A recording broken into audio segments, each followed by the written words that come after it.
નીચે આપેલા વિકલ્પોમાંથી સાચો વિકલ્પ પસંદ કરી ખરાની નિશાની કરો। એક રાધાની આંખમાં ઉદાસી હોવાનું કારણ।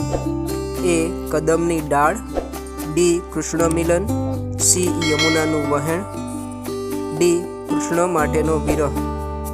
જવાબ ડી કૃષ્ણ માટેનો વિરહ। કવિ કોના ઉડતા આવવાની ઈચ્છા વ્યક્ત કરે છે? એ મોરપીંછ, બી પક્ષીઓ, સી સ્વર્ગનું વિમાન, ડી માર્ગની ધૂળ। જવાબ એ મોરપીંછ। નીચેના પ્રશ્નોના એક એક વાક્યમાં ઉત્તર આપો। એક માર્ગની ધૂળને કવિ શું પૂછે છે? જવાબ માર્ગની ધૂળને કવિ પૂછે છે, તમે મારા માધવને ક્યાંય દીઠો છે? પાતાળમાં કોણ પરખાય છે?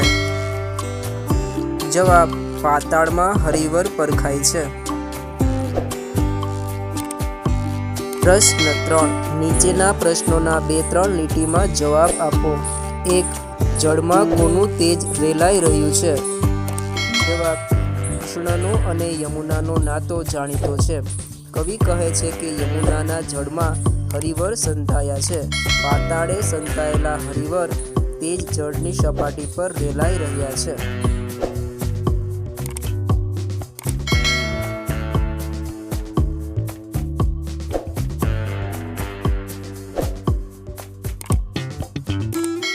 પ્રશ્ન 4, નીચેના પ્રશ્નોના 7-8 લીટીમાં જવાબ આપો।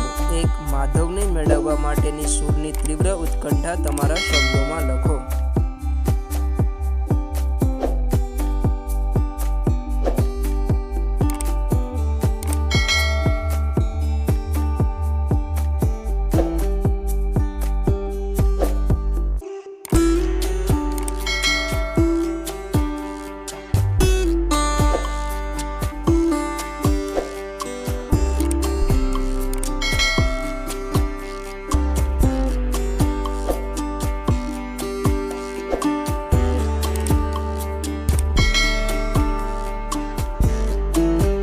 કાવ્ય પંક્તિ સમજાવો।